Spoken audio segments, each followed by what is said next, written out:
2, 3, 4. Tu es un homme ou tu es une femme. Choisis ton camp. Bon, je vais essayer de parler de la première impression. Dans un premier temps, la première impression, elle est très importante parce que c'est l'image que la personne se fait de toi. Quand tu rencontres une personne pour la première fois, que ce soit dans le milieu du travail, que ce soit dans les relations amicales, que ce soit dans les relations amoureuses, la première impression, elle est toujours importante. L'image qu'on laisse à l'autre, elle est déterminante. On ne peut jamais faire deux fois une bonne impression la première fois. C'est pour ces raisons qu'il faut faire très attention. Parce que les gens ont une certaine vision de la vie.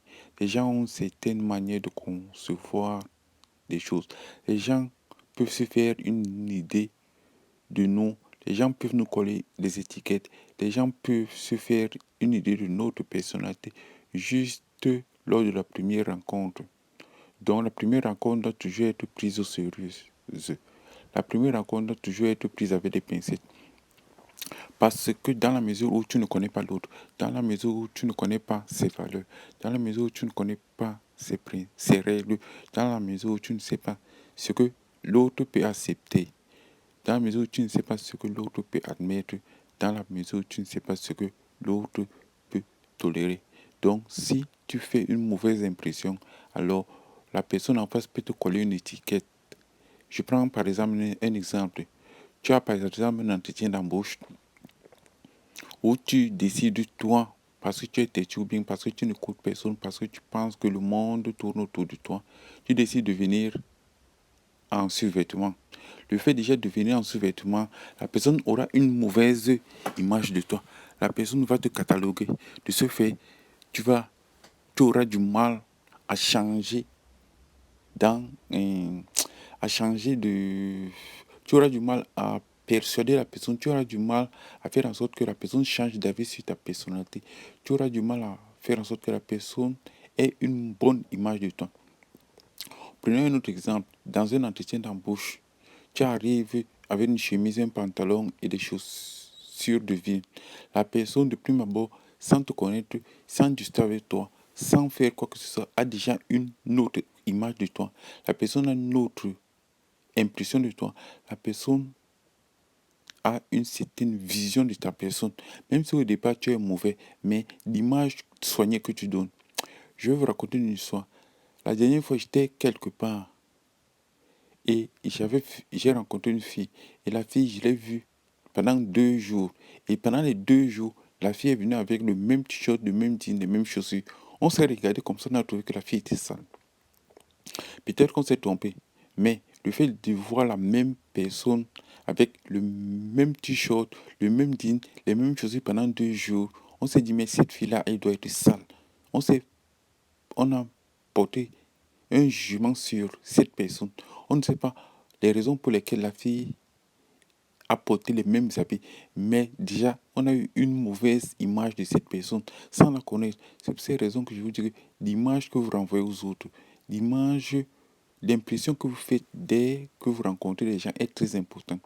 Moi, j'ai rencontré des gens avec qui j'aurais voulu faire des affaires, mais le fait de les voir en jogging, bien de les voir dans une tenue qui n'était pas correcte parce que j'aurais voulu faire des affaires avec eux.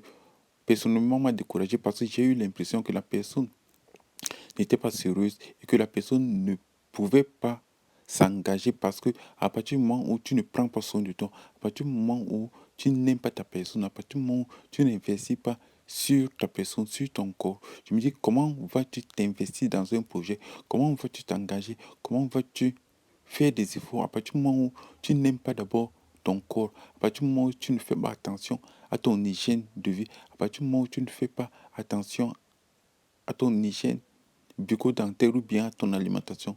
Alors, on se fait des idées. Parfois, on peut se faire de fausses idées. Mais c'est pour ces raisons que pour éviter que les gens se fassent des idées sur nous, pour éviter qu'on soit catalogué ou bien étiqueté, c'est pour ces raisons qu'il faut toujours faire très attention à l'image, à l'impression qu'on donne de prime abord. Parce qu'on ne connaît jamais l'autre. On ne connaît jamais la personne qui est en face de nous. On ne sait jamais si la personne est capable de nous accepter tel que nous sommes. Oui, les gens me diront qu'on est libre de faire ce qu'on veut, bien sûr, qu'on est libre de s'habiller comme on veut, bien sûr, mais dans chaque société, il y a des codes. Et ce sont ces codes qui régissent la vie en société. C'est parce que la société est codifiée que on ne peut pas faire ce qu'on veut. On ne peut pas vivre en dehors de la société. Même si, même si même si c'est très important, la liberté. La liberté des uns s'arrête là où celle des autres commence.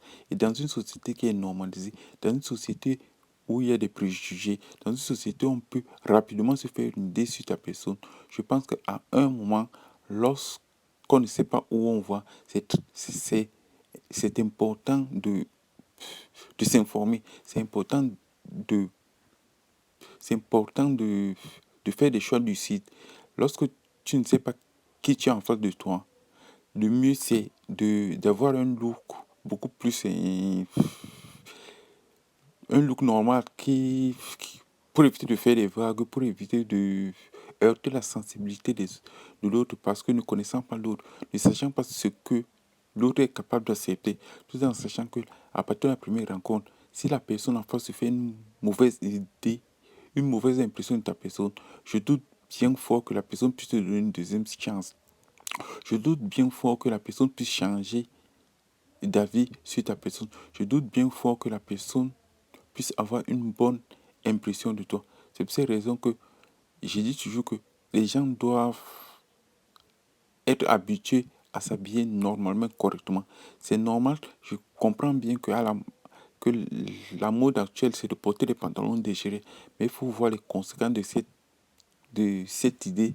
Il faut voir ce que cela va générer par la suite. Je pense que je pense qu'il est important de suivre sa route. Il est important d'être audacieux. Il est aussi important de rester dans sa masculinité. Un homme qui n'a pas pris l'habitude de mettre une veste, un homme qui n'a pas pris l'habitude de mettre une chemise. Je ne suis pas en train de dire que tous les hommes doivent mettre des vestes tous les jours, mais je me dis que pour le confort personnel, pour une question de confiance, un homme doit s'habiller comme un homme. À un moment, à 18 ans, on ne peut pas s'habiller de la même manière que lorsqu'on a 30 ans. Lorsqu'on a 30 ans, on ne peut pas s'habiller de la même manière que lorsqu'on a 40 ans ou 50 ans ou 60 ans. Il faut se vêtir comme des hommes. C'est parce que les hommes ne s'habillent plus comme des hommes qui sont féminisés, qui sont démasculinisés, qui ne savent plus qui ils sont. Un homme doit s'habiller comme un homme parce que un homme n'est pas comme une femme. Un homme